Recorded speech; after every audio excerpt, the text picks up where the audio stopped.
વસ્તી ગણતરીમાં સ્વગણતરી કરવા માટે 17 તારીખથી 31 મે સુધી આપણે પોતાનું ગણતરી કરી શકીએ છીએ. એના માટે સૌપ્રથમ આપણે ગૂગલ પર જઈને SCcensus.gov.in સર્ચ કરતાં જે સાઇટ મળશે ત્યાં આગળ આપણે જવાનું રહેશે. સૌપ્રથમ આપણે સ્ટેટ પસંદ કરવાનું રહેશે. ગુજરાત કેપ્ચા નાખવાનો રહેશે.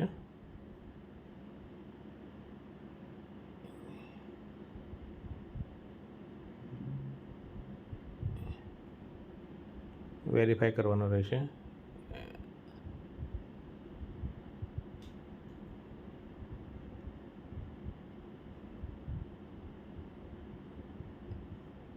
એકવાર કેપ્ચા વેરીફાઈ થયા પછી આ જે સાઇટ આવશે તેમાં આપણને પોતાને લગભગ 10-15 મિનિટની અંદર આપણે આપણું ફોર્મ ભરી શકીશું. ઓકે કરીને આગળ વધીશું. હવે આપણે સ્ટેટ પસંદ કર્યા પછી ઘરના મુખ્ય માણસનું નામ લખવાનું રહેશે. ખાસ યાદ રાખવાનું, enter the name of the head of the household correctly. એક વખત તમે નામ જે આપી દીધું ત્યાર પછી એ બદલી શકાશે નહીં, એટલા માટે એને ખૂબ જ કાળજીપૂર્વક નામ લખવાનું રહેશે.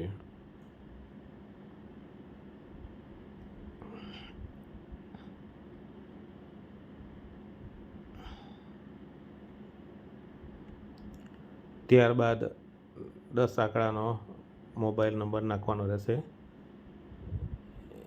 એક નંબરથી એક જ વાર આપણે રજીસ્ટર કરી શકીએ છીએ, એટલે ખાસ કાળજીપૂર્વક એકવાર આ નામ એ નંબર નખાઈ ગયા ત્યારબાદ ફરીથી એ નંબર ઉપયોગ કરી શકીએ છીએ. એની ખાસ કાળજી લેવાની છે. અને ઈમેલ ઓપ્શનલ છે, નાખવો હોય તો નાખવાનું, ના નાખો તો પણ ચાલશે. તો આપણે જોઈએ, ઈમેલ નાખ્યો, વેરીફાઈ એન્ડ પ્રોસીડ. આમ કરતાં એક ઓટીપી આવશે આપણા નંબર પર. જોઈએ, આપણે ઓટીપી નાખવાનો રહેશે.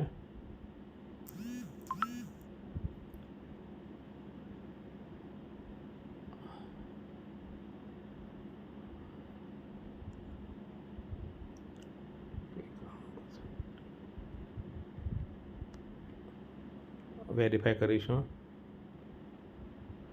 હવે આપણે આ ભાષામાંથી એવી ભાષા પસંદ કરવાની કે જેમાંથી આપણને બધા જ જવાબો આપી શકીએ સરળતાથી. આપણી જાણીતી ભાષા હોય કે માતૃભાષા હોય, એટલે આપણે ગુજરાતી પસંદ કરીએ.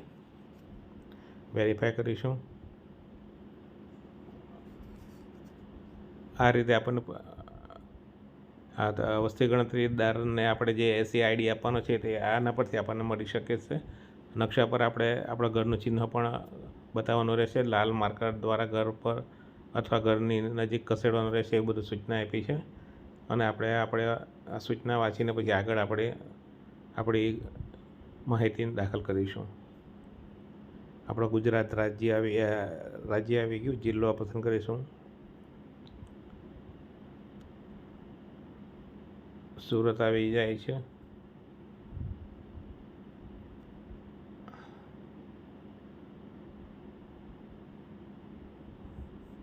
સુરત.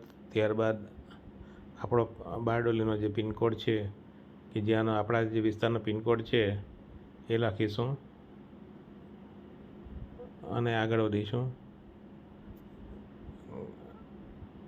ગામ, વિસ્તાર, શહેર, પૃષ્ઠભૂમિ વગેરે પણ આપણે નાખી શકીએ. તો આપણે આપણો વિસ્તાર નાખીશું. હવે આપણે એને નકશા પર બતાવવાનું રહેશે, શોધવાનું રહેશે.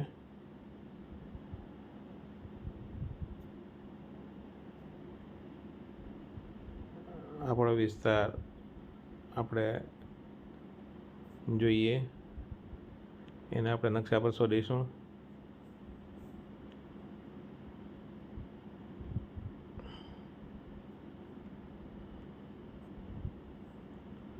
તો અહીંયા આગળ આપણને નકશા પર બતાવ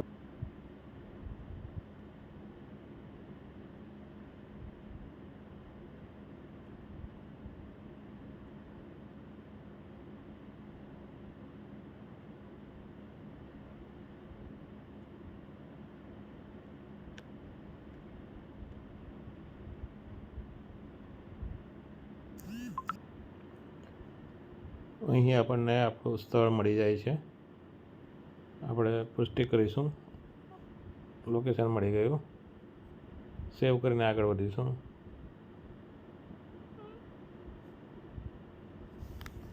ઘરની વિગતો આપણે ભરવાની રહેશે.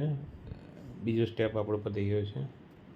ઘર, પાકી ઈંટ, સિમેન્ટ, પથ્થર, ભોંયતળિયામાં વપરાયેલ સામગ્રી.